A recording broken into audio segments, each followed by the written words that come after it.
was second team all defense. I didn't either until I was telling my dad that he played at UCCS. I was like, I watched, or he hit a couple threes. I was like, I watched that man rattle off like 14 in a row in Spearfish. He's like, what? Hmm. It's like, yeah, he played for UCCS way back in the day. What what do you think of, like, when you think of Derek White when he was at UCCS? What made him so good to you? His length, and I think like his length of being and just being able to like pull up. I just remember late in that game we were close. It was close. You guys were hanging in, and he just like hit that like those shots that are like, damn man, top of the key, Hmm. like right to left pull up three and stuff like that, coming off a ball screen pull up, like just hitting clutch shots. I think, Yeah. and his ability to score, he had 50. He had 50 in a tournament game in the first round against School of Mines. So like Hmm. he's a hooper, but I didn't expect him to do what he did because at the time I didn't understand what a high level basketball player really was to be like D1 or NBA type until we went to Weber State one year and there was this kid there that was just built for the like professional basketball. He wasn't that great. I mean, he was a factor for him, but it was just like, damn, these guys are. That's when it really hit me. I was like standing next to some of these dudes. I'm like, Jesus Christ, you guys are huge. Hmm.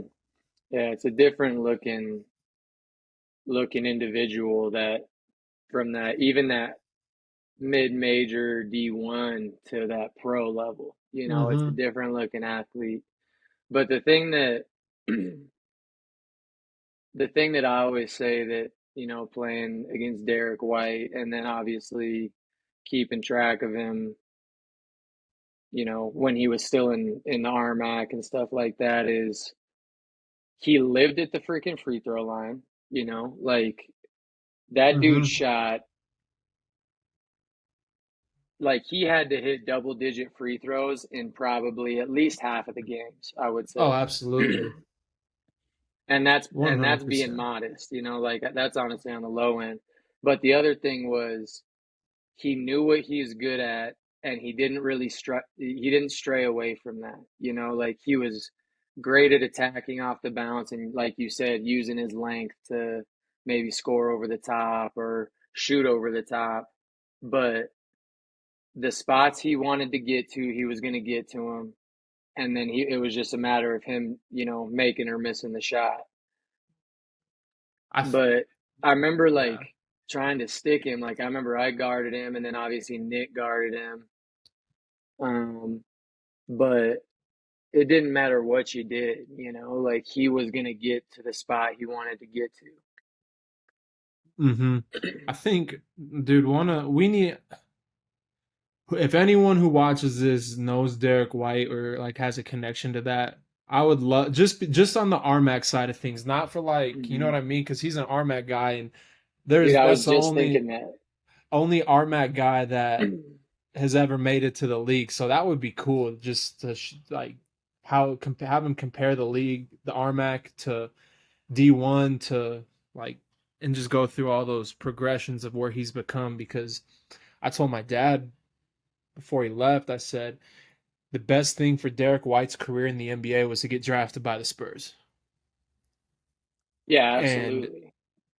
and he dominated the G League. Like he really did. When he won the championship that year, he was a big name in the G League, and then finally got his chance and was consistent for the Spurs. And then that trade to Boston, like that elevated his career because when he was in the finals last year, he was hooping. Oh, he's been a key guy for them for the past 2 years for sure. But he was even, how long has he been with the Celtics? Is it 3 years? So this is his This is second his year. this is his second year Yeah, with the Celtics. he got. I'm pretty. Wow. I'm honest. Pretty sure he got traded mid-season last year.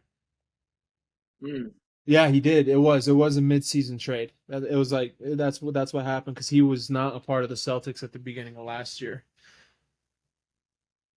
Wow. Oh, ow, ow, ow. Yeah. That's a ow, bro. Watching someone roll their ankle.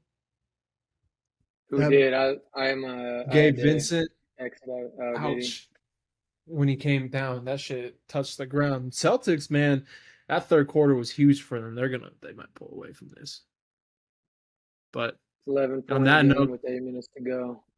Yeah, yep, go on ahead. that note, we're just gonna because I know we're gonna keep talking about this 97-83 damn, but we'll just welcome the people back to episode 15 of the Kitchen Hook podcast. The number just keeps 15. growing and growing, dude. Pretty soon we're gonna look up and it's gonna be 20, 30, 50. Like, Bush, be honest with me. Did you think we like when we started doing this, you think we would even get 15 episodes in? yeah, I You think, did? yeah, I think it was. I think for me it was the question. I was like, damn, can we keep it going?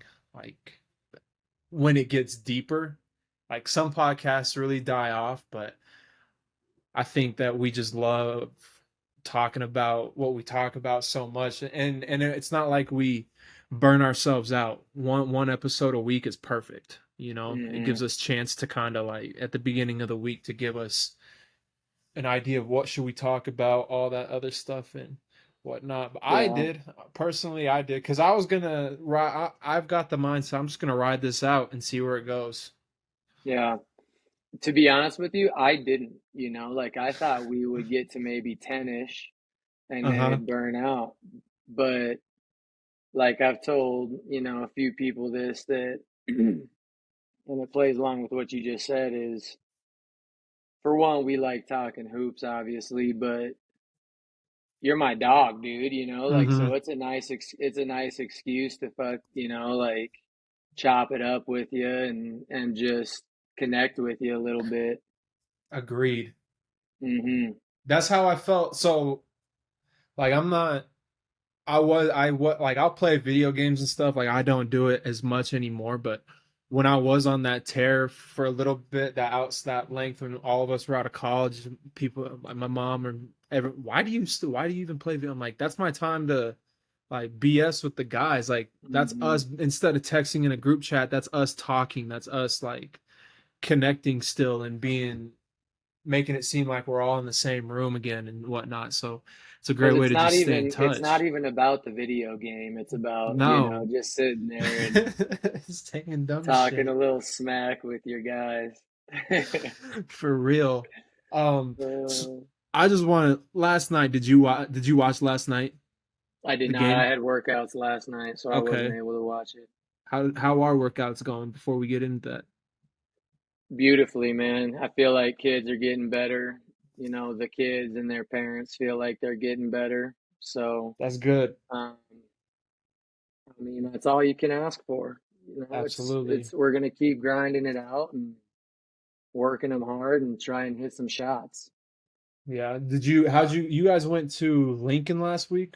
Is that right? No, Or was that that was 2 weeks ago?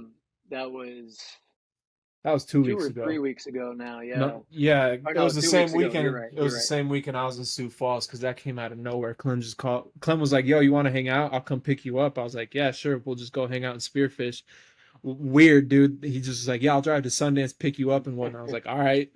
And we're driving there. He's like, "Hey, man, I'm going to Sioux Falls this weekend. Like, do you want to jump in and help me coach?" I'm like, "Shit, let's do it." Sure. Yeah. So, but now I'm going to Omaha with him this weekend. That his 13U team, bro. Oh my goodness. They're There's hooping. I told him I was like, dude, this 13U team that you got, if you can keep with them and stay like with it, it's the team that could put Sacred Hoops West River because it's East River, West River for Sacred Hoops in Hmm. South Dakota. I was like, this is the team that can put them on the map for sure. You just Hmm. got to keep working with them, keep them growing.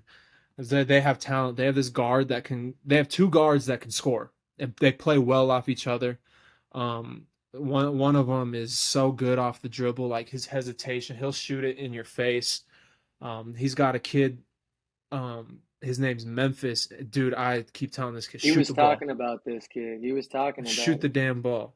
And he could be so he doesn't even realize it. But then he's got this other kid named Drew. He's huge, but he's like so quiet. I like he almost looks like he wants to cry sometimes. You know what I mean? But I'm not trying to make fun of him, but like No, I know. he's so timid and Yeah. but he's good. Clem said he was going crazy last week, and so it's like good to see these kids finally finding their way and just playing ball. But he's got a good team. Yeah, man, that's the fun part about working with younger cats is you get to watch them a little longer and see how much better they get and like kind of help them uh, formulate their game and kind of, Mm-hmm.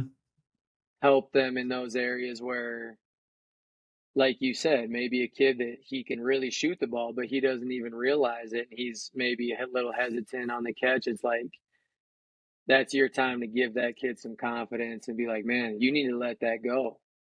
Let Mm-hmm. it fly, man. And it's fun to see kids grow in their game. That's what I mean. I pulled the kid aside after when they were done. I saw him and his dad leaving. I'm like, wait, Memphis, hold up. I'm like, dude, just because we're telling you to shoot doesn't mean like we're mad at you or anything like that. It's because we know that you could be a really good player if you just shoot the ball, dude. We're not gonna get mad at you. We're telling you to shoot for a reason, Hmm.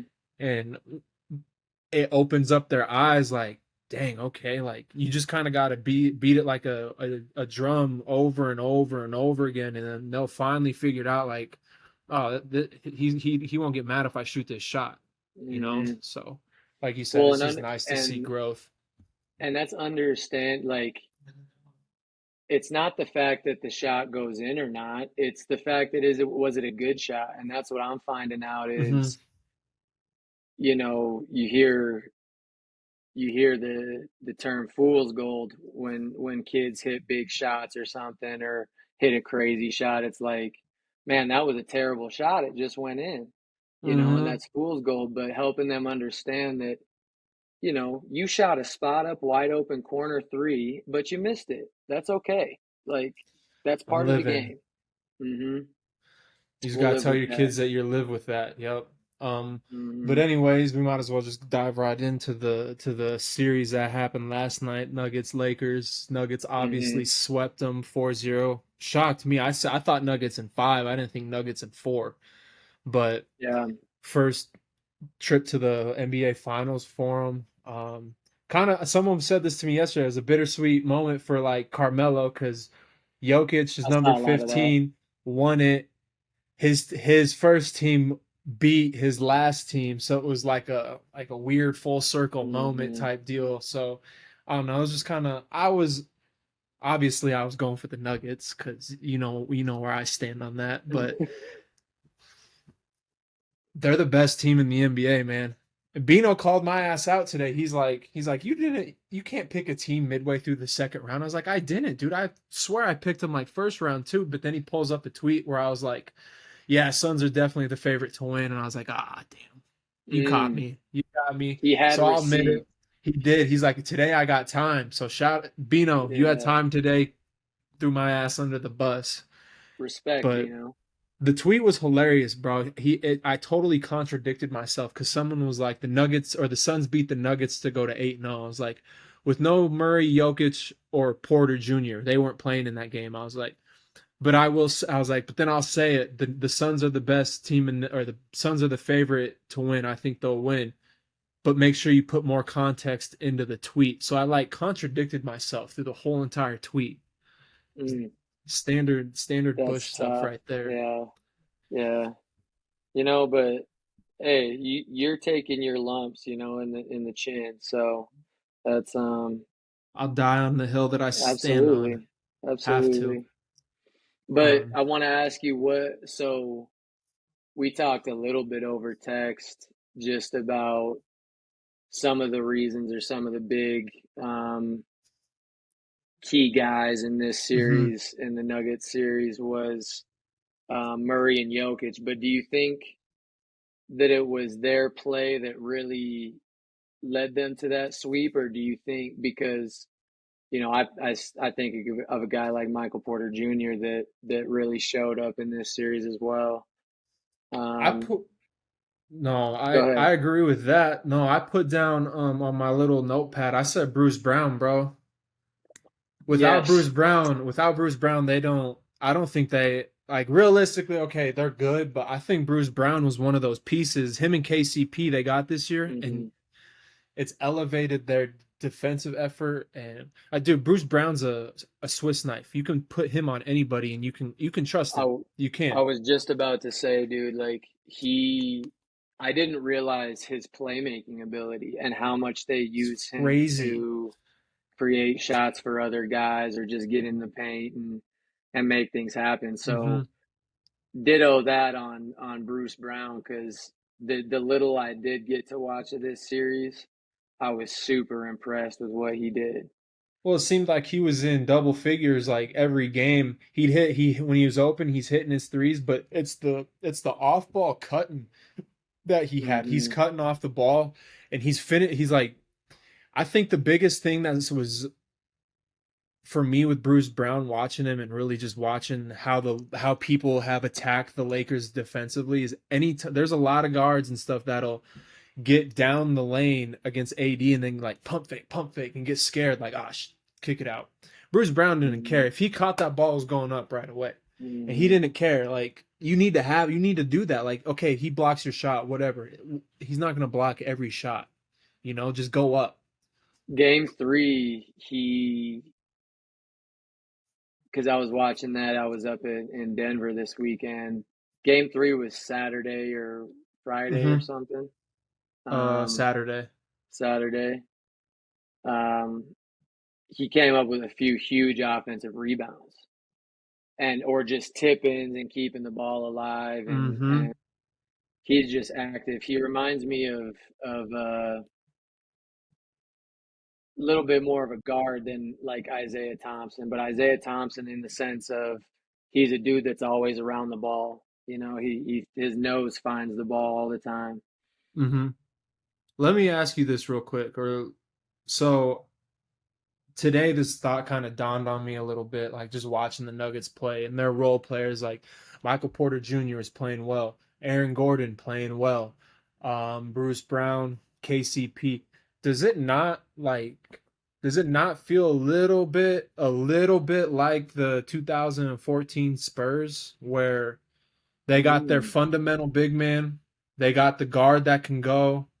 I know they don't have really truly a big three, but like mm, just the way they pass, cut when Jokic and Murray are on the court, like it's just basketball. It's beautiful basketball. It's not your mm-hmm. traditional space the court and shoot threes. Like they're really moving the ball around. Yeah, I think in the sense that, like you said, um, getting that ball moving and touching it all five players. Mm-hmm. Um, but I feel like the NBA now is so matchup oriented that where it's a lot about find the matchup that you like and attack that matchup maybe with the isolation or maybe a certain action that you like to run. Um, that especially down the stretch that they rely on Jamal Murray and Jokic to pretty much do all of the playmaking and then shot making from other people. So, but the Spurs, I remember it was there's so many clips and compilations of their possessions where there's like 15 passes or like Mm-hmm. ridiculous amounts of passes. And I don't see that crazy amount of passes as much with the Nuggets, even though they do that as well.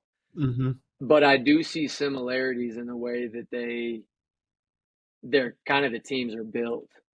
No, yeah, I agree. Um, well, happened last night.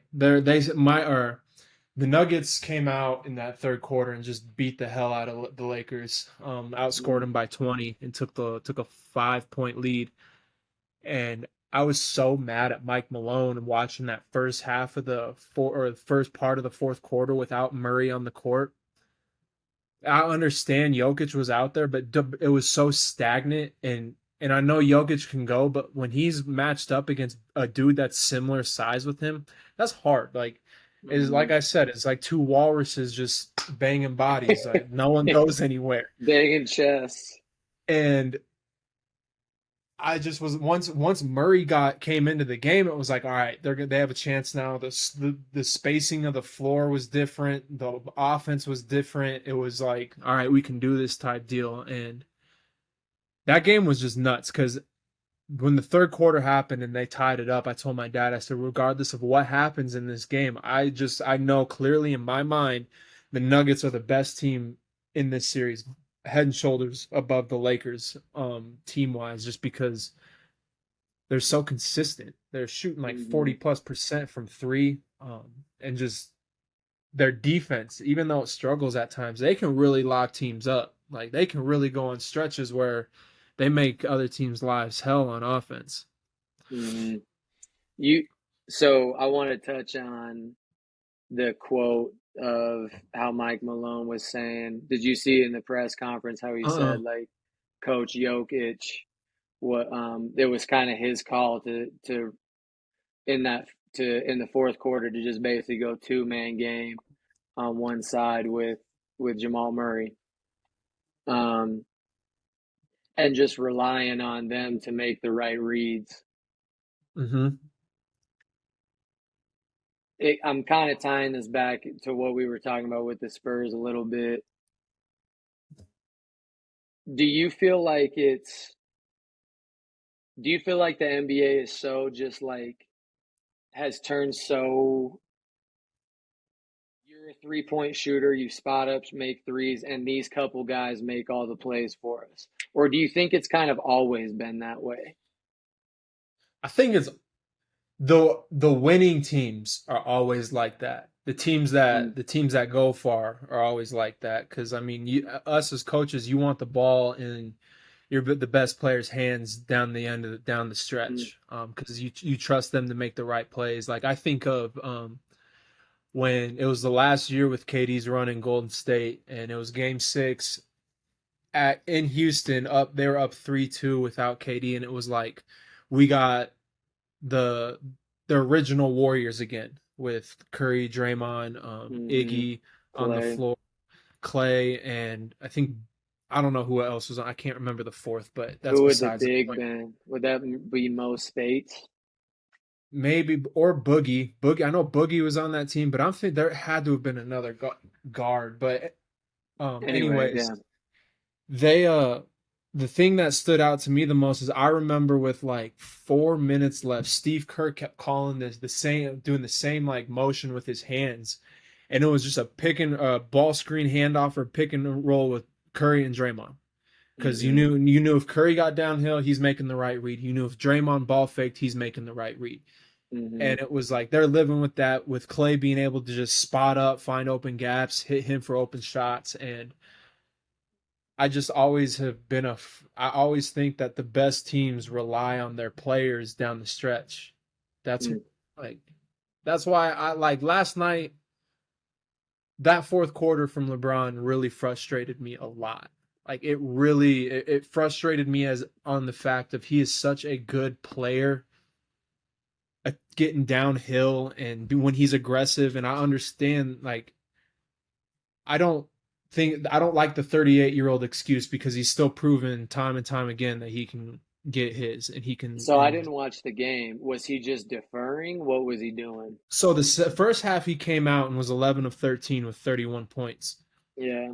and then the second half came out and it just was like, damn, he looks.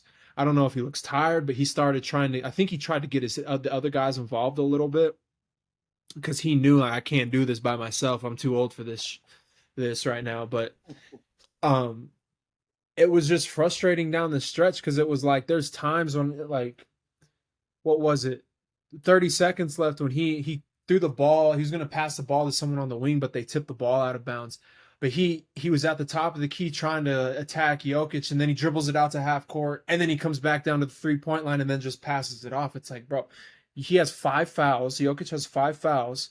Oh, Attack him, really? get downhill, go to the rim. You're Skip Mm-hmm. Bayless says it every time about LeBron. He's the best driver of the basketball we've ever seen, and Mm-hmm. you can't like He's a argue that. train, dude. He is 260 coming at you downhill. Like I'm getting out. Mm. What do you do?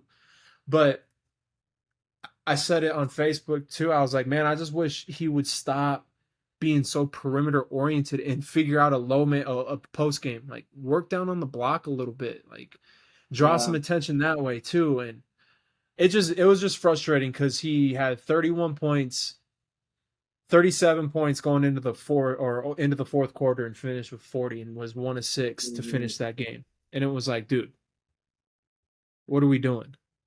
Yeah, this is your time. And I think Exactly. uh, I liked your tweet. I think it was a tweet.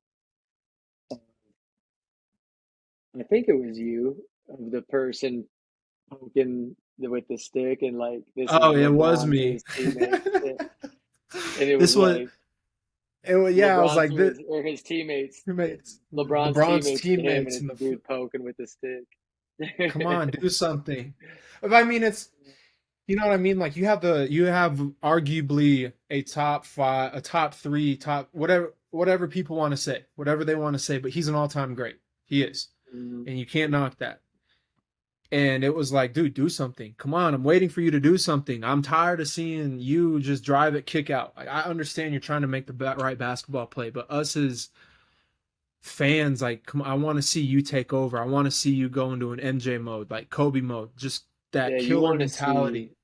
you want to see 26 straight against the Pistons or whatever it Yes, was in 2007. yes, exactly. But let's talk about fourth quarters because that's something that I had in the notes too. The fourth quarter woes for the Lakers stars versus the fourth quarters for the Nuggets stars. AD, I mean, was solid in the fourth, but LeBron was 5 of 8, 5 points per game in the fourth, 7 of 23 shooting, and 1 of 10 from three. Like, dude, oh, it's so frustrating to Yeah, see. And I saw a bunch of stats of his 3-point shooting specifically in the fourth quarter. and I can't. I'm not gonna let Jokic off easily either, because in the fourth quarter in game one and two, he was terrible. He scored 3 points Three in and game zero. one and zero, yeah, and didn't make a field goal. But no one said But that anything. was Jamal Murray time. It was because Jamal had 23 in game two, 6 of 7 from the field. But Jamal Murray scored 43 fourth quarter points that series. Like he was the guy. Like we need him with the ball in his hands, making Hmm. plays. He's the And he was playmaker on making that big team. shots I feel like he was making big shots all series. Like Hmm. he had that first half that I can't remember what game it was, but he had that first half that was huge. Um, didn't he have like 30 in the first 30. half? And Yeah, he had yeah, 30 in the first half of game three. And that's really what mm, kept them in that game, yeah. honestly. Um, What were you AD, gonna say though, about fourth quarters though? I just felt it just that's when I want to see stars take over. And I mean, last night Anthony Davis had 10 points and he was 3 of 3 from the field. But game three, he had 2 points. Um, Mm, LeBron set 5 points in the fourth quarter on average. Jokic 6 points on average in the quarter. Really, the quarter that helped him out was game three when three. he had 15 and kind of took over that game. But it's just it was just so frustrating last night with the Lakers. They had it in their hands at halftime. Stretch that lead to 20. Make them call a timeout. Stretch that lead to 25. Make them call a timeout. And now you're thinking, all right, wave the white flag. Let's just get ready. Let's send this thing back to Denver. Let's get ready for game five. Because we know Mm-hmm, how the playoffs, how that goes for NBA teams. Like if it mm, starts getting too out of hand, they'll sub in the role guys and wave the white yeah, flag. And that was the biggest thing for the Lakers that was just disappointing for me on like analyzing the game. yeah. And I think we talked a little bit about um, the way AD's game is now in PJ's episode, Mm-hmm. but I feel like unless he's getting a lob, or has a severe mismatch, he never gets deep touches or easy buckets. And I feel like with LeBron, when he's like you're saying, deferring or he's trying to get other people involved, that's when you look to AD because he's your second star. And so where I'm going with this is a a huge difference in this series was the stars for Denver were showing up, maybe, sometimes at the same time, but at different times when maybe one wasn't feeling it or one wasn't didn't have a great matchup, and they were looking to attack with the other one. But it seems to me like, to your point, in those moments where it's like, all right, our stars need to make a play, this is what we pay you for, Mm-hmm. they weren't making those plays in those moments. Mm-hmm. Bro, I'm in a group chat of just Braun fans, and I was at the gym to start the game. I was at the gym to start the game, and I was working out, and I wasn't paying attention, and I'm walking home, and I see someone go, "Oh, this is 2016 Braun." I'm like, "Shit, he's going nuts. I'm about to get smacked. I'm just about to get so much thrown in my face right now." And I look on the thing, they're all going crazy, and the shit was so funny because after the game, it got so quiet. Like I was just Yeah. like, I was letting them go on the Twitter fingers. But I think the biggest thing that really pisses me off about the whole like LeBron James thing with his fans, and it's not even him as a player, it's with the fans, is the double standard that everyone has. And you Mhm. saw it a lot this year. Like he had a bad game. Oh, he's in year 30. He's 38. It's year 20. Like, what do you expect? He has a great game, and they're like, oh my God, he's year 20. He's 38. This is amazing. But the one where it says Braun has played with bad teams or has had bad teammates is the one that like grinds my gears because that's such a terrible argument to me outside of the fact of his first run in Cleveland. And then the 2018 team in Cleveland without Kyrie, and they had George Hill Yeah. as the point guard. Like that was a 4 seed in the East. Hmm. But it's just like, dude, he went to Miami. He assembled one of the best teams roster wise in Miami, and they Hmm. should have won 4 in a row. Realistically, they should have won 4 in a row. I don't care what people's Dwayne Wade was old, blah blah blah. No, stop. That's such a bad that's such a bad like excuse. And then to counter that, I'm so mad that they blew up that team from 2018 just to get Anthony Davis. Because The Laker team. yes, they had Kyle Kuzma, Zubac, Brandon Ingram, Lonzo Ball, Rajon Rondo, Reggie Bullock, KCP, Josh Hart, JaVale McGee, and then LeBron James. That's 10 dudes. Like, you can't tell me that that is one of the best 10 rotations in the NBA. And they were second in the West to Golden State with Kevin Durant before he got hurt. Before KD got hurt? No, LeBron, because remember Oh, he hurt his groin in yeah. that Warriors matchup on Christmas. Yeah. So one thought that came to mind was, like, they're LeBron fans. They're gonna defend him when he's getting Hmm. attacked, and they're gonna Yeah, obviously praise him when he's doing, or think absolutely. he's the greatest when he's doing well. I do the same And thing with Kobe. yeah, and I'm one of those people sometimes with LeBron. I'm not a mega LeBron fan, but to me he's meh, meh. Oh, I just Uh, can't get on that but train. I'm gonna miss that one. I don't care if it's the last train to get me out of the apocalypse. I'm missing that train. hey, I respect that. Like you said, if Kobe's your GOAT, that is 1,000% respectable. I think that's not an uncommon one, honestly. And a lot of people say, like, I know Kobe doesn't get mentioned a lot, like, with, like, because it's always LeBron, MJ, Hmm. but you see all of those clips of like former LeBrons,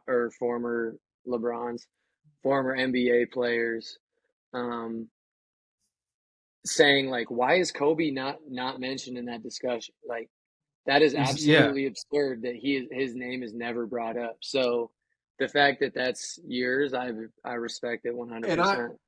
and to go off that real quick, I think it's so crazy when guys who have played against Kobe LeBron or Kobe MJ, there's guys in the league like Steven, like all Hmm. these dudes that have played against these guys that are like you said, why isn't Kobe involved in this conversation? But then it's like they go on and say, "Oh, that's such a bad take," like Kobe, blah, blah, blah. It's like, bro, we don't know what it was like to play against that. Like that, this is our Hmm. time to, let the dudes that played the game, that played at that level, talk and talk facts. You know what I mean? Like Hmm.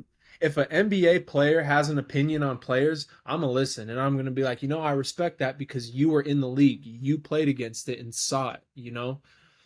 When Um, you step like this goes into a lot of these podcasts that we've done is people don't realize how good JUCO is. People don't realize how good NAI, D2, mhm, D1 basketball is, and magnify that by 1,000 in the NBA because it is without a doubt the best league in the world. exactly. It's so funny when you see, oh, I could go out there. You're telling me I could go out there and give me 10 shots. I'm just going bullshit. No, you're not. You know how fast that game is? Like that when we played that game's quick, but that is another level of fast. And you could give me the worst player in the NBA right now. If you were to rank from number 1 all the way to the bottom, the last player in the NBA is beating the average person 11-0 going to 11. A thousand 100%. percent. Even Well, if they give them a 10 point head start. Just YouTube Brian Scalabrine one on one versus an average Joe. All right, and you'll see how easy it is for those dudes to just make you look like a fool. Yeah, when we say there's levels to the game of basketball, there are literally levels to the game of basketball. Even in the Hmm. NBA, there's levels to being great and all that. So you have to Absolutely. be damn near psycho to be great. Um, Dude, that's a good segue into this Jamal Murray topic because I want to hear yes. some of your thoughts on this because um oh, what was I going to say? Oh, you know, if you ask me, when Jamal Murray first got to the league, you wouldn't even be considering saying at this point a top No. five point guard in the NBA. No. And I know that's your take, and I want to hear your take on that. Um, but he's leveled up. Obviously, Hmm. he's gotten to that next level of being pretty good and being a guy that would probably have had a solid NBA career to a guy that's in the conversation of you want this point guard on your team. No, exactly. But I want to hear your take on this. I just think so. I'm a big person on like winning mentality and like what can you do? What are you going to do for me when your back is against the wall? Can I count? Are you going to be a one and done type of guy? Or are you going to be someone that's going to be around all the time? But looking at like, I know I have these up, like looking at his stats, like you wouldn't think his career number is 17 points per game. This year, 20 points per game. Dude, did you know that Jordan Poole averaged more points per game than Jamal Murray this year? Like, Really? and Jordan Poole, he's not even in the realm of that conversation. And That's fair.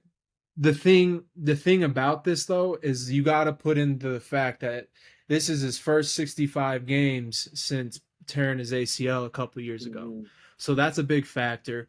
But then I go to the playoff numbers, dude. Career in the playoffs, 25 points per game. This year, he's 28 points per game. And in the Western Conference Finals, it's 32 and a half.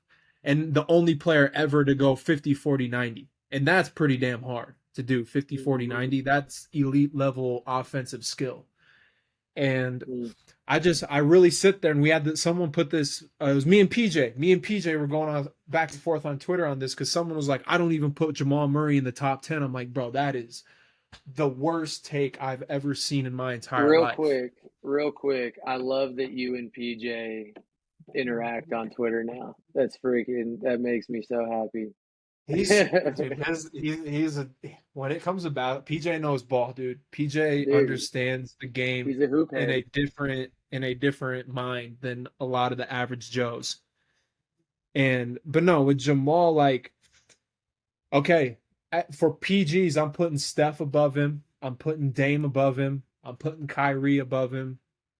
But then who else is there that you would put above him? So someone says I mean, we Shea, and I we've said we've no. I'm not on the Shea bandwagon. Yeah, I think he's super good, but I don't think he's better than Jamal Murray right now. I like we talked about De'Aaron Fox. He's one of those guys that I don't know if he's quite in that top five realm yet, but I think he's Mm-hmm. also a younger cat that's starting to maybe sniff that here in the next year or so.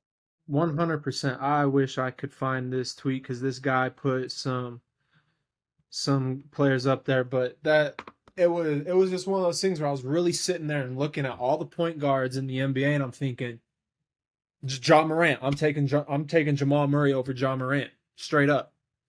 Um, Hmm. and he's just established himself as one of the best, like just scoring guards, efficient guards in the league, and I trust him in crunch time like he did in Game 4. He in Game 2, he was terrible for the first 3 quarters, and I even tweeted it. I was like, Jamal Murray due for one of those games where it's like he can't find the Hmm. hoop, and it was like, okay, not okay. Here it is. He goes. It was Steph, Jalen Brunson. No, no, get him out of here. Luca, maybe. Tyrese Halliburton, no. De'Aaron Fox, we can talk about it. Trey Young, no. We can Damian talk Lillard, about Damian Lillard, yes. Kyrie, yes. Shea, no. So I see 1, 2, 3, 4 guys that I said yes, like straight up yes to, and then we can talk Jamal Murray, De'Aaron Fox as being fifth in that fifth category. You I'm know, gonna because throw a name out there real quick. throw it. Drew Holiday. No, I think Okay. he's top 10. He's one of the best two-way point guards in the league. Did you say Trey 100%. Young in that? Did you say Trey Yes. Young in that one? Yeah. Yeah. Okay. You think he's But better than Jamal Murray or no? no. Okay. No. The Tyrese Halliburton one, dude, that's such a reach. That Not quite. Yeah, not quite. that one was a reach to me, but he is on the he's top 5 for me, and De'Aaron Fox is right outside, but that's easily switchable with if it plays out, you know what I mean? Like that, this is such a Hmm. rotating cast of elite point guards because I'm Steph and Dame are and Kyrie top 3, no doubt. Yeah. 100% unargue, you can't argue that Yeah. at all. Um I and agree. so that's where I stand out with Jamal Murray. Did you What say a Jalen Brunson? yeah, no, get it, no. Bye. Really? He's good. He's good, but not top 5. Not So top 5. what do you like more about Jamal Murray than Jalen His Brunson? size. He's just his size. He's able to get downhill. I mean, Jalen Brunson can still get downhill, but he's so little, dude. Like he's a Is he winner. really? He is a winner. He helped lead the Knicks, and he had 38 and 40 in the last 2 games of the Heat series. But I just don't. He's not there yet. He's definitely top 10 for me. Like I'll just list it off right now. My top 10. I Yeah, got go ahead. Steph 1. Just looking at this list right here, Steph's number 1, Dame number 2, Kyrie number 3. I'll put. I'm gonna put Luca at number 4, just because like Thank you. his ability to do everything that he's like he's so good at everything he does. See, I was gonna be concerned if you didn't put Luca in there. No, Luca 100% is deserving of that. Hmm. He's an MVP in this league very soon. And then Yeah. number 5, I'm going with Jamal Murray. Number 6, De'Aaron Fox. Number 7, John Morant. Number 8, Jalen Brunson. 9 is Trey Young, and then I'm gonna put Drew Holiday as number 10. Drew Holiday can't not be not talked about as a top 10 PG in the league. Hmm. I think just his versatility, not to go on a tangent on Drew Holiday, but he his versatility defensively at the point guard spot's crazy. So I Mm-hmm. think he's got to be up there. Mm-hmm. Um, The top four, I think, are not debatable, in my opinion, Yeah. which are the same as your top four. The ones for me, like I mentioned, De'Aaron Fox.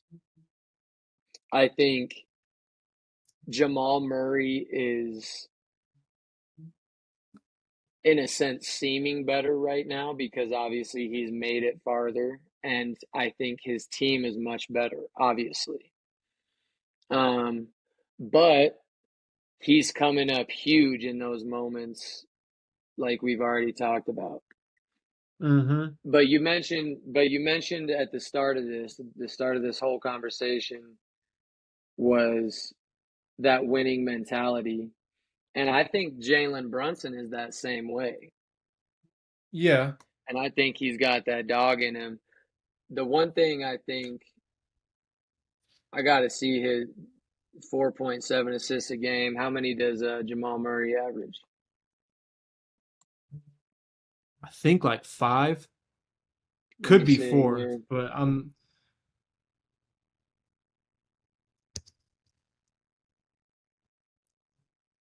Season. that's where Stat Muse comes Yeah, into. five, right at five, or no, 6.2. Oof. And how many rebounds is it? You might be convincing me here, Bush. 3.7 rebounds for Jalen Brunson, 4 rebounds for Jamal Murray. Mm. Mm-mm-mm. You might be right. Mm-hmm. Mm-hmm. Hmm. Let me go back to your stats you got here with about this. Oh, that's all you had on Jamal Murray, but Yeah.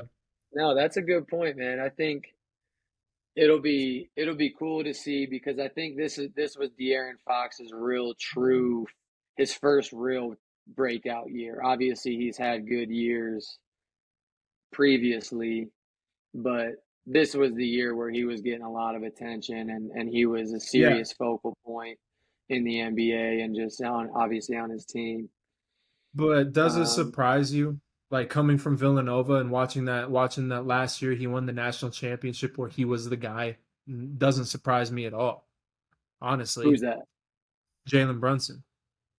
Oh yeah, yeah. All those guys from Villanova, it really doesn't surprise me that they're having Josh Hart, Mikal Bridges. It doesn't surprise me that they're having great NBA careers, dude. Like Real Jay quick Wright. on that, I was talking with my guy Josh Murphy in the hotel in Lincoln. Shout out Josh Murphy. He follows the pod. Also, a quick shout out to Bet the Mortgage. Follow it on Twitter. That's his Twitter handle. But um, he was saying that what you were just talking about the Villanova guys is they have the quality of perseverance and they kind of Mm-hmm. just find a way. They find a way. Mm-hmm. And I think that's a huge testament to Jay Wright. Mm-hmm. No, I agree 100%. I think I think the NBA for is finally it's at that stage now where it's going to be pretty fun just because of what we're seeing this year.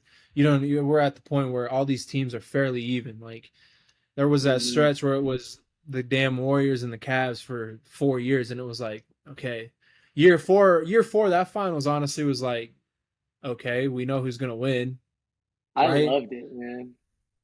It was great, but it just got. I think I missed. I loved Kyrie. I loved the one where LeBron came back the most because we saw two evenly matched teams going at it. And people always say, "Oh, like Nick Wright was the Warriors would have never won again with that against the Cavs if they wouldn't have got KD." I argue that they had them up 3-1. You can't tell me Mm-hmm. that they couldn't just win. They couldn't win 4 games against that team. Mm-hmm. Come on, that No, trio of guys versus the trio of Cavs guys was just like perfectly matched. it was, and it was just anticipation every year of obviously, like you said, you kind of knew that they were going to meet up in the finals, Mm-hmm. or you had a pretty good idea of it, but that's kind of like Magic Bird, it's one of those matchups. Or Yep. I'm trying to think of if Kobe had a guy like that where he always met Not up with really. them. No, because Cole played he played Orlando and Boston his last two Hmm. years. Um, they beat damn. They beat Philly. They beat AI one year. Yeah, Um, but like he played someone new every year for his yeah, five it was. rings. We wanted what the people wanted, and what I still wish, like, I wish we could go back in time and do something to that Magic squad where it was just like, nah, you got this isn't no, sorry, but y'all don't get this opportunity. Get the hell out of here. I need Kobe and LeBron to be in the finals going against each other. And we that was the year that we could have had it, and that year and the next year is what we could have had, and we didn't get that chance.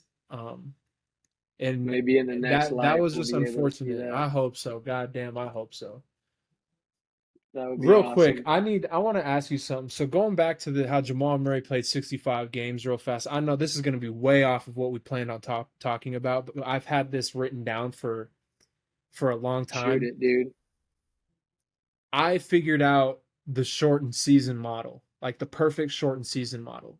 And Okay. it's based off of 2020 2021 when we brought back when we were starting to bring back basketball and we had to play that shorter Hmm. season. You play 72 games, okay? Games start on Christmas. You have like a big opening day of like big time Christmas games for opening day. Season ends mid-May. Playoffs are April through July.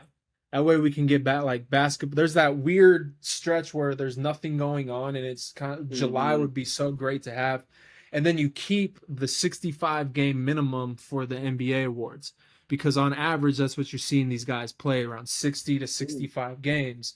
So you're telling them, hey, you can only miss 7 games if you want to have a chance for the awards. Now, granted, I Mm. think injury, no, like if you get hurt, sorry, but you can't. Like, no, you have to play 65 games. I think to really fill that average. Or if you're Yeah. like, or like if an injury comes into play, like 50 games or something like that. But it has to be one of those where it's a confirmed you're missing games because of an injury, not because you're Hmm. resting. Yeah. But just because I'm so tired of seeing all these teams rest teams. Like people always talk about, like Kate, like for My. example, an Eastern Conference team coming over to play Denver for one time out of the year, and the Stars sit out. It's like, bro, Hmm. some of these kids from Denver want or around this area want to see those guys play, pay all this money, and you sit out for rest. You're not hurt, And this, you know. just quick on that, the sucky part is you never really know a lot of times until right before the game or the day of the game. And so, yeah, it's like I already got my tickets. I'm going to the game anyway, but now these dudes Mm-hmm. aren't playing. Um, Mm-hmm. Here's my first question. Did you just sit down and think this out or what? Yeah, I was bored at work. I'm like, dude, someone was saying like shorten the season. I'm like, man, I swear to God, we just had a shorter season. And I was like thinking, I'm like, man, I was in Texas in July watching the NBA finals. Hold up now. And when we were in Texas, you were in Texas too, the same time for that recruiting trip. We were all recruiting down there. And I'm like, bro, we were going to the bar after that and watching the finals. And I'm thinking basketball in July is just so it's what we need. It's longer, it's better, and you're taking away from that boring ass like Where October it's just through baseball. November where it's just bleh too. But yeah, like baseball. But there'd be so much more hype around the league if games started on Christmas Day. Like if you had a finals rematch along with other big name teams playing that day for like an opening day for the NBA. Yeah. No, I think, um, for one, I'm impressed that you came up with all that. And two, I 100% agree that 82 games is too much. It's too Um, much. and not even for the sense of the players, although that is certainly a factor, it's just it gets monotonous after a while. And there's obviously the hype at the start of the year, because the NBA is picking back up, but really a big chunk until All-Star break, there's just not, it's just like, okay, it's another NBA game. It's another Mm-hmm. NBA game. Mm-hmm. And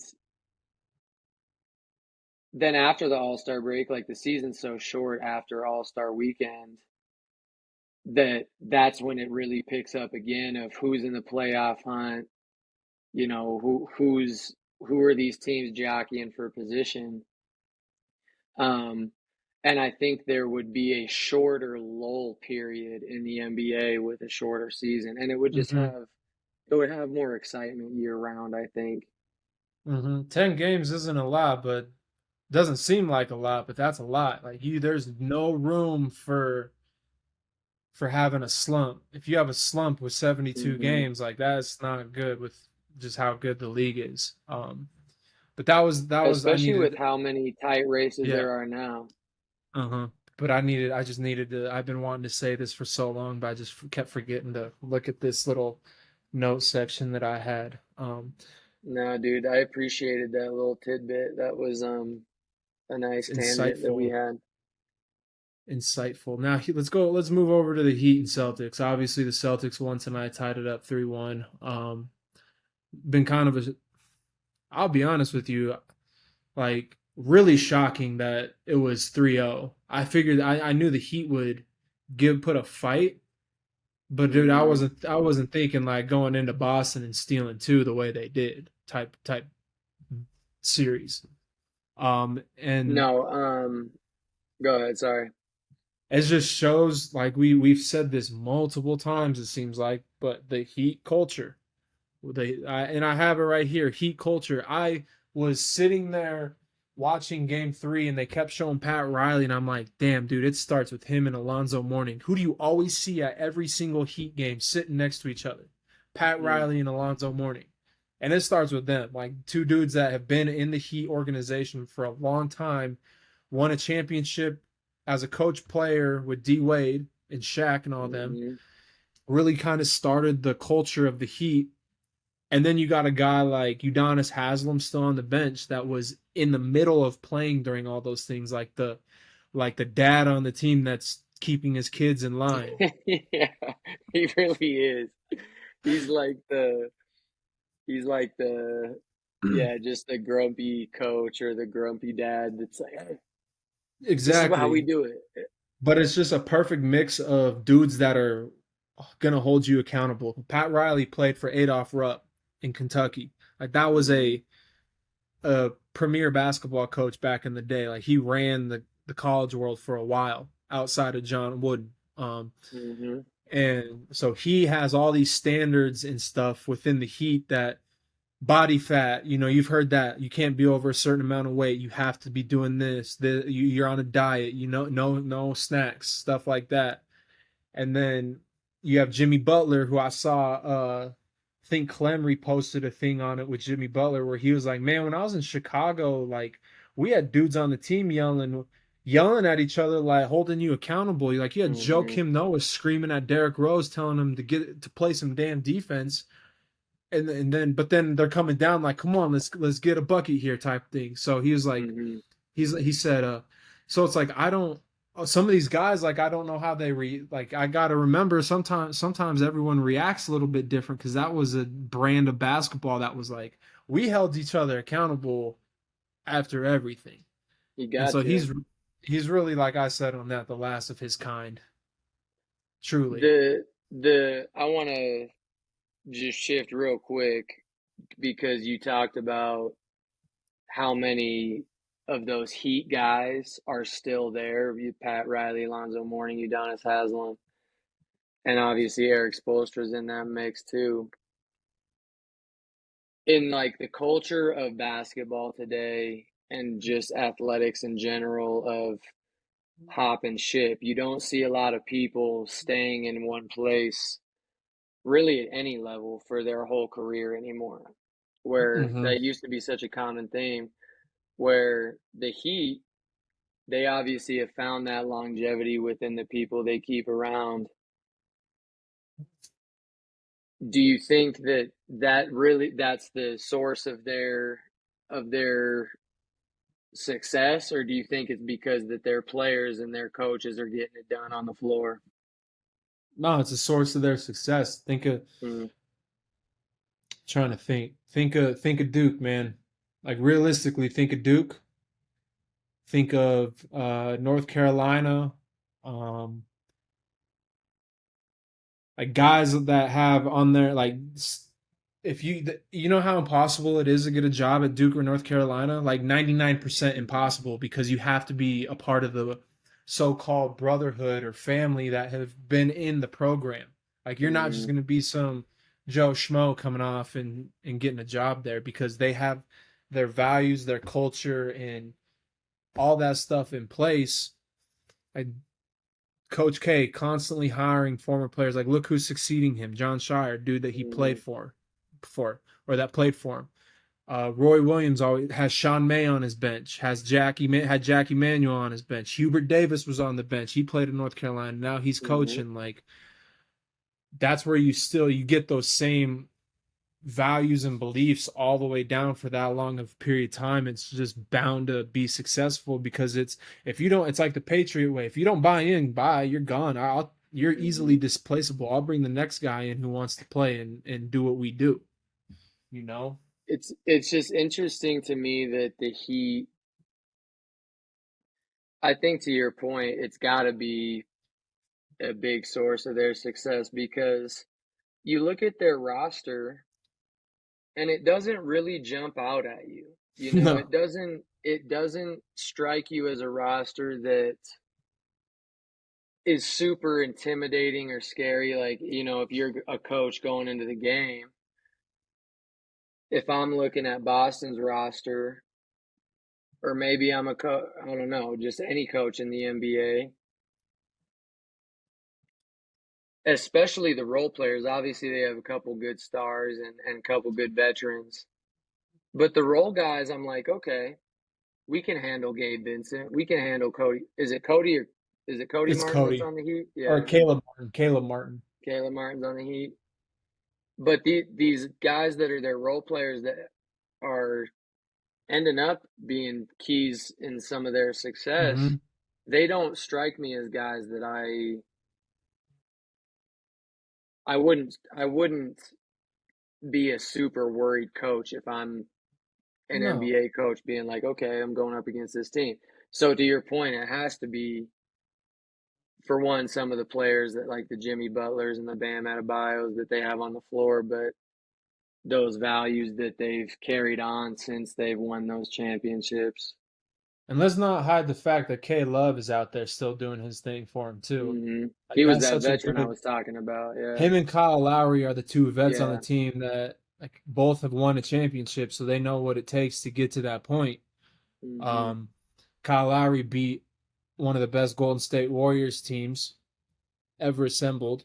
Even though KD hmm was hurt, like that's still like, come on, you're still beating Yeah, a Steph, Clay, and Draymond, yeah. and Iggy on that team. But like you said, dude, I just Gabe Vincent, Duncan Robinson, Max Strus, Caleb Martin. What? How is Caleb Martin averaging 19 points per game, shooting 63% and hmm 48 from three? Like, dude, it's just they put so much trust into those guys that it's like, hey, you know what? I don't care if you were undrafted. You better do this. You better come out and play. You better be ready to go because we expect greatness out of you, night in and night out. You know Starring in their role. That's exactly. what that is. Kids, if you're a role player, if you're not the guy, watch the Miami Heat. Watch watch Max Strus, watch Duncan Robinson, all these guys move without the ball and fill their role, do their job. hmm Like, you know what I mean? Like that is so important if you want to be kids I think get so mixed in like, man, I think I want to be a good team, but I want to be the guy. Like do like be real with yourself like I always say is not everyone can be the guy. Just do like hmm you said, excel in your role. Do be great in if the coach wants you to get rebounds and defend, be great in that. I watched the clip.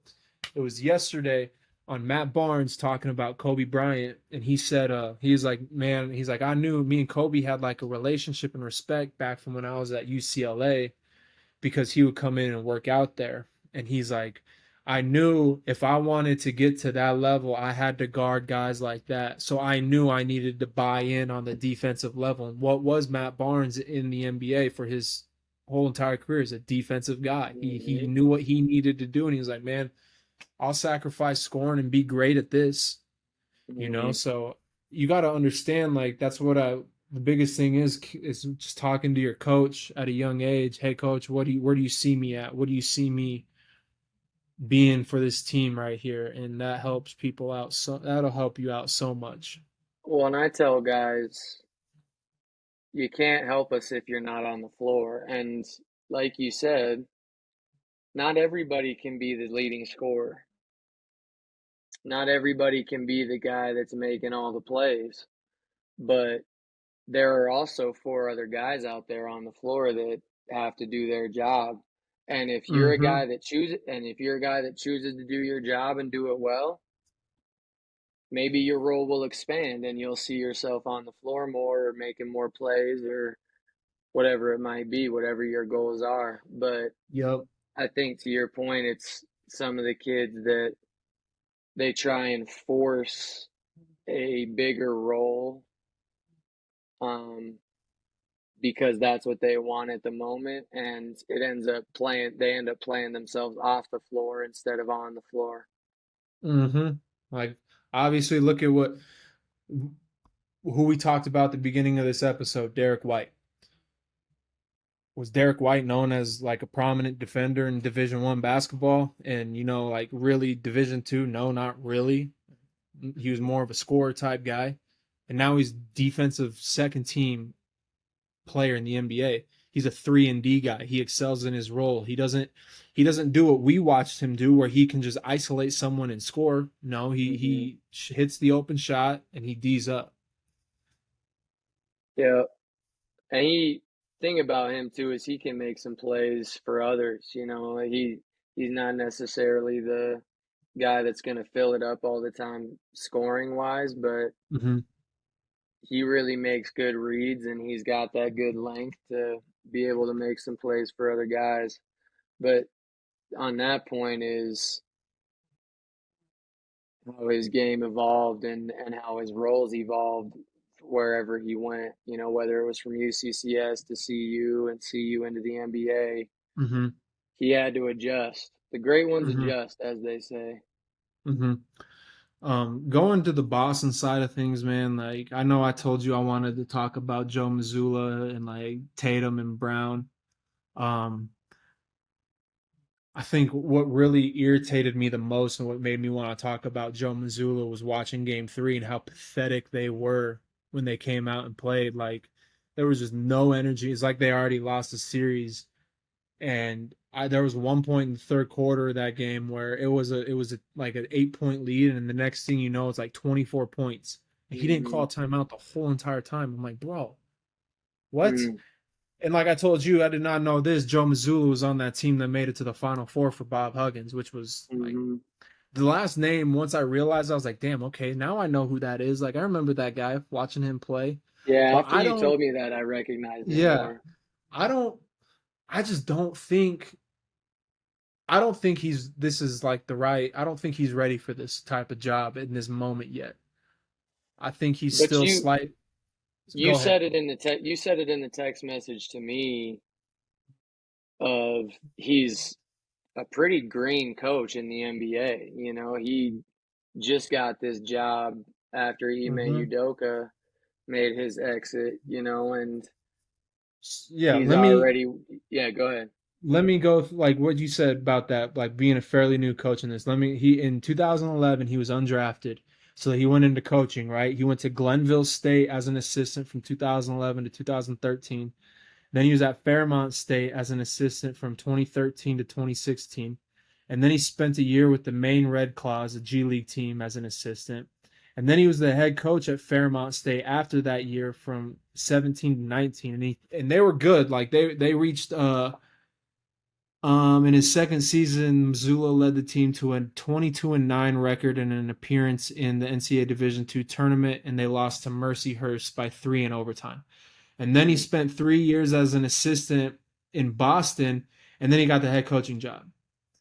And I think I don't, dude. I just feel like he was coaching at the D2, and I get it. Like, if you're a good coach, you're a good coach.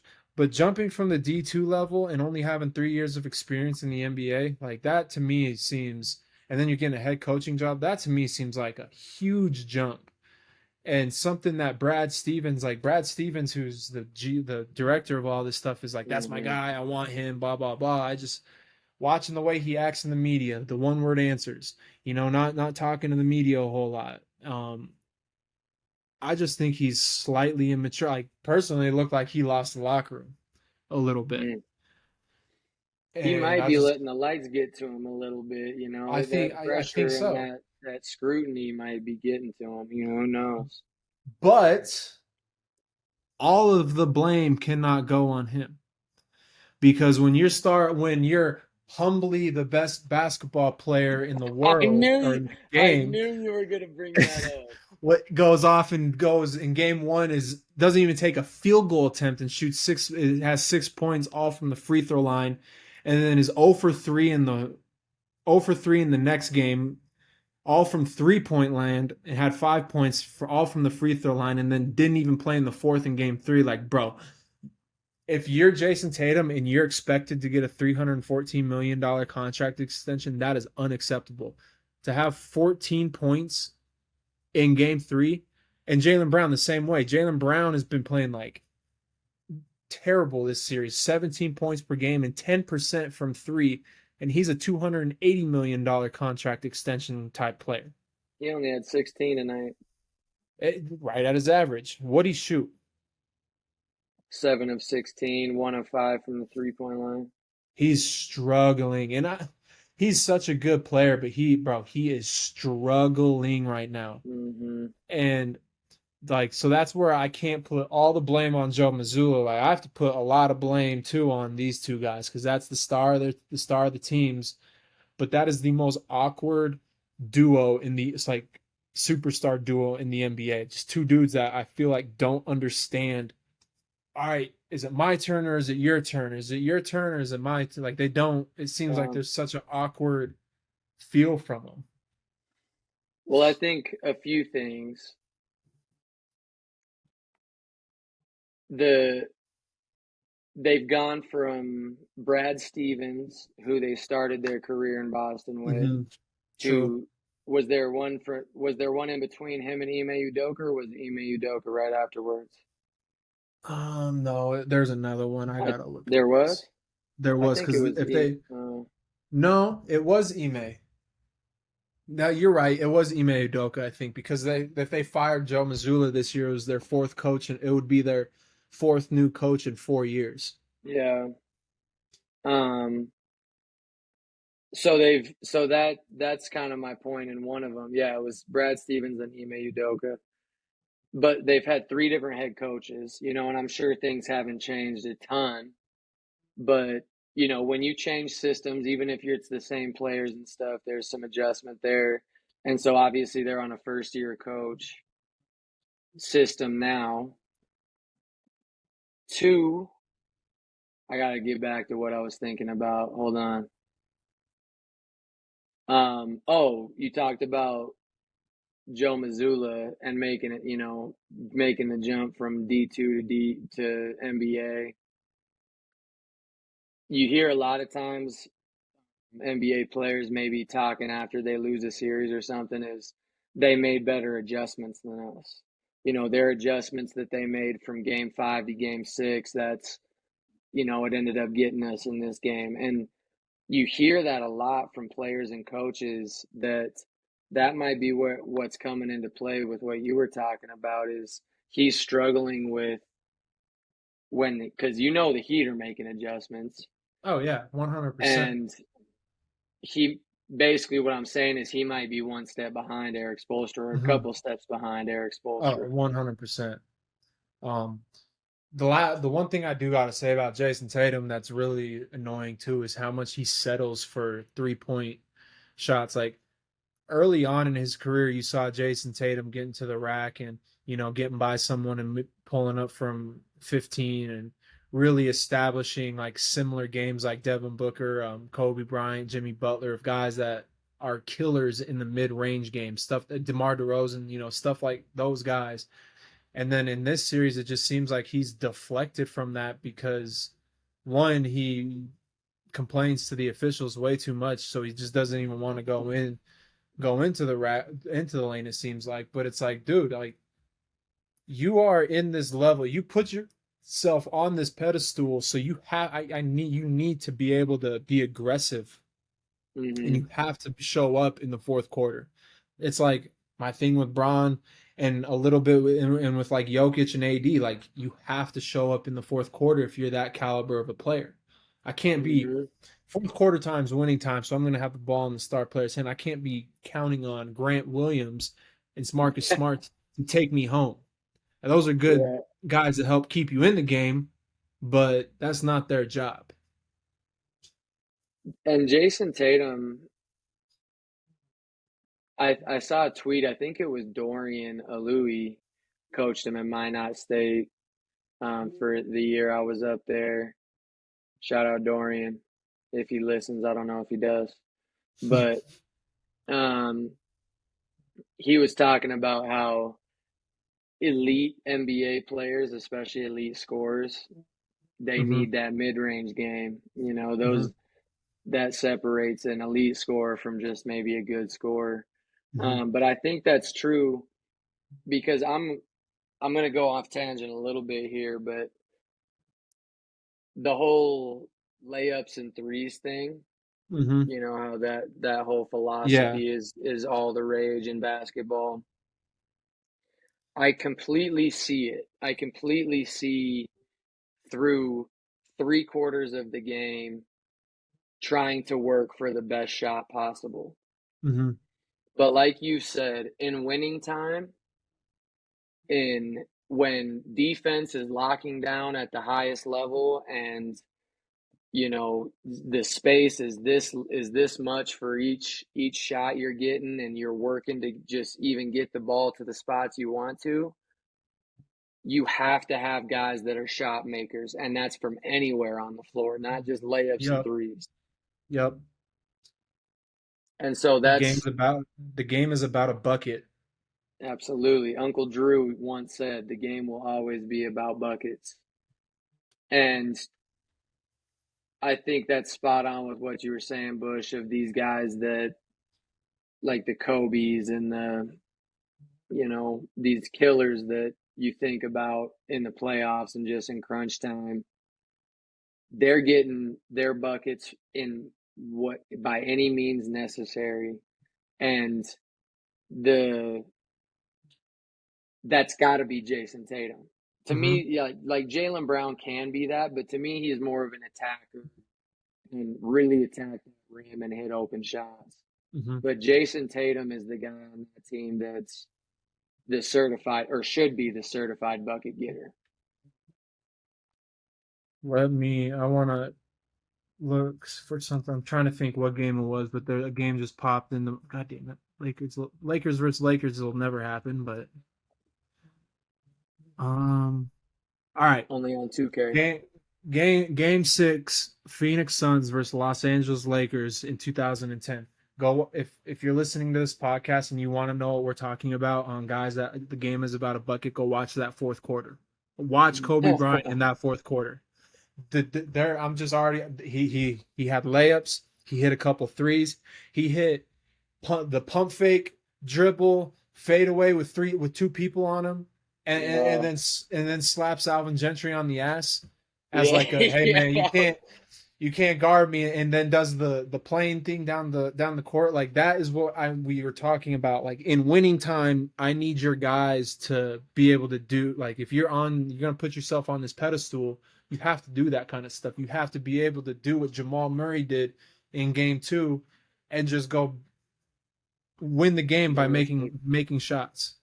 So But it's. that's at the NBA level. You know what I Hmm. mean? Like as you go up in levels, you get more and more that way.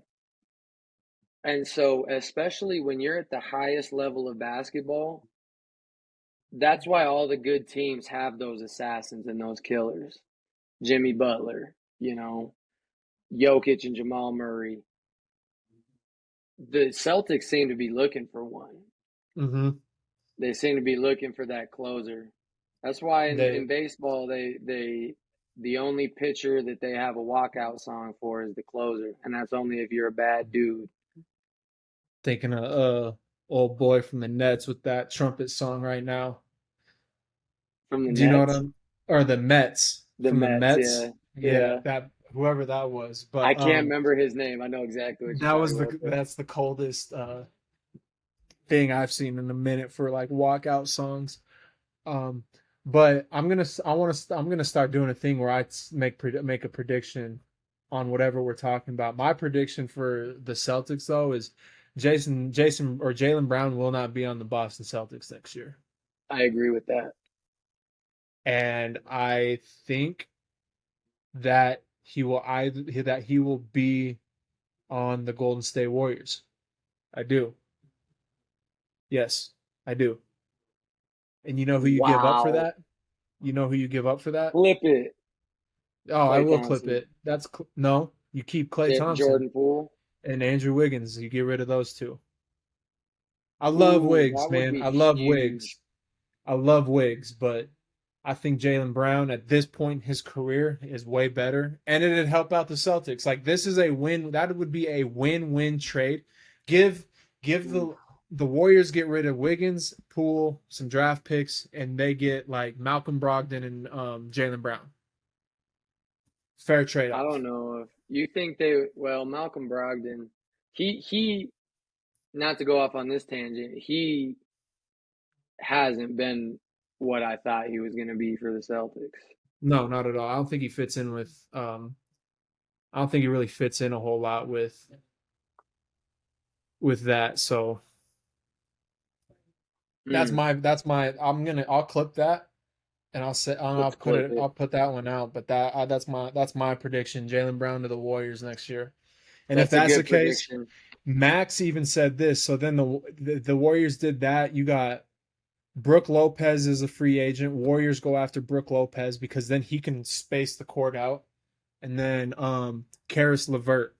Go get Karis LeVert as a guy Mm, coming off the bench for like Klay Thompson.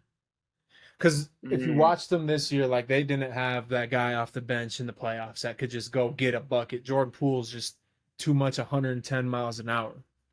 Well, in that and the playmaker too, because like I think about those early Warriors teams, and it was like Sean Livingston that would come in, and he would get things going, and Leandro Barbosa. Bro, Sean Livingston, I swear to God, dude, he would shoot that like 10-foot shot. I never that spin shot or whatever. I Money, swear I never seen him miss. I've never seen money. him miss that shot. He's got to Yeah. shoot like 85% from doing that. Someone needs to find a stat on that because that stuff was crazy. Just money. I think Um, that prediction is a good prediction to end on right there. yep. I know we wanted to talk about officials, but I'll save that for after Omaha when I get super pissed off at these AAU officials. Yeah, Um, blow bro, off some steam. just real quick, and I'm gonna bring it up again next week. But Jesus, dude, me and Clem were in this game, and these two guys weren't even making it past the free throw line on the other end, and they're calling fouls from that far away. Like one dude counted a NBA continuation bucket, and I didn't think they counted it at first. And then next thing you know, he's at the line shooting on and one, and I'm like, whoa, whoa, whoa, you're Oh gonna my let him shoot goodness. that? I was like, this isn't even in the NBA. He goes, hey man, sometimes we miss calls, and I'm like, you're the one that called it, so you're telling me you missed the call? And so I pissed them off because I heard them talking about me at halftime. And then Clem, this guy doesn't even make it, like barely is like a good 5 feet behind half court still. Calls a out of bounds and points the other points direction. Clem goes, so you can really make a call from that far? Your eyes that good? He's like, the ref looks at him and goes, hey man, you're enough from you. And if I would have been more quick witted at the time and didn't care, I would have been like, oh, so you're gonna give us the tech for calling you out for not doing your job right? Come on, bro. You would have got teed up for that. It's all right, Same. Bush. I got told by a ref that he wouldn't talk to me anymore because I didn't know anything. So I feel your pain, man. Just talk to me. Like, so I had to help He first would game that he I don't. wouldn't even he wouldn't even look at me after that. He was like, I remember I went and asked him a question. I went and asked him a question. I called a timeout and I went and asked him something, and he answered my question looking straight forward like this. And I just What a said as I was walking away, I was like, this dude won't even look at me, and I just walked away. the last I had a hell of a weekend in Sioux Falls because the very first Clem had to go coach a team and I had to like finish the second half for this team. A side Yeah, note, Eric Glenn's kid is a hooper from Eric Mines. Glenn. Coach Glenn, Oh, really? his kid is a coach's kid for sure, plays like Manu Ginobili, straight up. But he's driving in and gets tripped and pushed to the ground, and we kept the ball, right. And I just looked at I hadn't said a word all game because I don't know these kids on the team really. I'm just trying to be a coach and like try and do my thing. And I just looked at it was like 5 minutes left of the game. I've said nothing to them for 15 minutes. I look at the guys like, hey man, like sir, watch the push, and it's Hmm. this short little ass like 5'5" official, and he goes, how about you just coach and you let me ref, and I'm like, whoa, I've said one word to you all game, like I'm just saying watch the Yeah. push. He blows his whistle and says, like beep, warning, white team. I'm like, you're joking, right? I haven't said one word to you, and you're getting that self conscious about me talking to you. I was like, come Hmm. on, man. And he didn't. I didn't get teed up, but then his partner comes down, and I go, dude, like you're gonna let you can't. He can't just like. I've said nothing to you guys. I've been nothing but Hmm. respectful to you, and you're gonna let him do that. And he's like, hey, man, I'll be honest with you. No one even wants to ref with this guy this weekend, so I just let it go. I was like, hey, fair. If you're gonna say Dude, that, I'll respect it. there's a ref like that in every tournament that like the other refs will be like, "Oh my gosh, I'm with this guy." Bro, Yeah, man, just I've never been told I didn't know anything about basketball, but it humbled me real quick. damn. It's like, damn. Oh man, I've yet to catch a tee this year. I know I haven't I've either, only but man, caught some warnings. I'm itching to get one, to be honest with you. Not that I I ain't gonna want to lie, it get feels one, good. but like It feels good. I I kind of want to just, see what it feels like, see what it tastes Oh, like. it. I'll be honest with you, man. It's like your first kiss. It's amazing. Like, it really is. It's exhilarating. It really is. I'm okay. Coaches that want to be coach. I'm not saying go out and get techs all the time, but if you've never caught a tech before and you have your chance, do it. Just go ahead and let it out. What's If gonna you happen? catch, if you coach long enough, there will be a tee you get that you get on purpose. And I feel I've and I feel like yes. that's gonna be my first tee. Like I'm gonna get teed up for my first time, and it's gonna be because I'm meant to get teed up. No, 100% because you're just gonna keep you know what to say, and he's gonna be like, stop, no more, and you're gonna say that one smart ass thing, and it's like you blow the whistle, and you're like, yeah, thanks, man. I know you were gonna do Yeah, that, like but I was that waiting for it.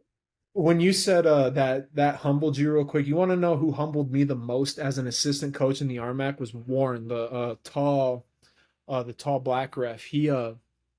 Oh God yeah. damn it, we were at Metro. Me and Bino were pissed, dude, just pissed. And I said something to him. I'm like, come on, man, like that is not right. And he turns around and he goes, "You're nothing to me. You are Oh my absolutely nothing goodness. to me." And I just looked at him. I was like, damn.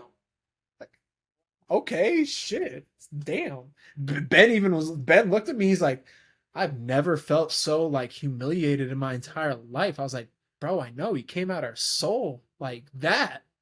Did he have to give you a pat on the back after that? Like, hey man, it's all right. Nah, You mean the something next to us. the next time I saw him, I was like, "Hey man, you won't hear nothing from me. I know how you feel." He's like, I gotta be a hard ass during the game, man. I like you guys. You're good people. I'm like, I'm just giving you a hard time, right? Because you know how they see you at all the games, like you're a familiar Yeah. face. So But Yeah. that's all I got. I'm done ranting about officials. I'll rant more next week because Yeah, that we can talk more about that next week for sure. I know you got more on your mind. more on NBA officials is what I want to rant about. I know it. I know it.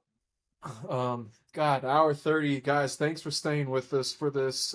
I know all you people who do listen. I'm looking at analytics and stuff at this. Like our average view time is growing every time. I know we're starting to get more and more people logging in. Like our numbers are starting to go up a little bit more. So I think I think that clip Keep we shared listening. the I think that clip we shared of like telling people to keep commenting or stuff like that, like just like it or stuff because it'll help get it out. But shout out uh John John Grace for that retweet, showing the love and support. I We love saw that. that. Um, but other than that, you know the usual. It's Spotify, Apple Podcasts, iHeartRadio, YouTube. Like, comment, subscribe. I'm serious. If you want to be a guest, slide in the DMs. We are open for it. I don't if you can talk hoops, let's do it. Because it's just another group of people we can get this podcast out to. We So, love guests, man. We love guests. oh, absolutely, because So, we get to talk about the journey, about their journey, why and all grace that us with stuff. your presence, somebody. And this can be women's basketball players, women's coaches. It can be anybody. It doesn't need to be Yeah, men. We there's can branch absolutely. out. I was talking to one girl who used to play the women's game. I'm like, yo, just come on the game, like, or just come on the podcast. Like, you're knowledgeable. You played high level basketball, what you did. So just like you can like talk about what you felt like was different in D2, what girls need to work on, stuff like that. Because the women's game is underlooked, and there are some hoopers out there. There really are. Yes, indeed. But anyway, No. we appreciate you. Absolutely. Absolutely. I All hope right, y'all are people. doing, yep. Hope y'all do great. Kitchen Hook. Peace.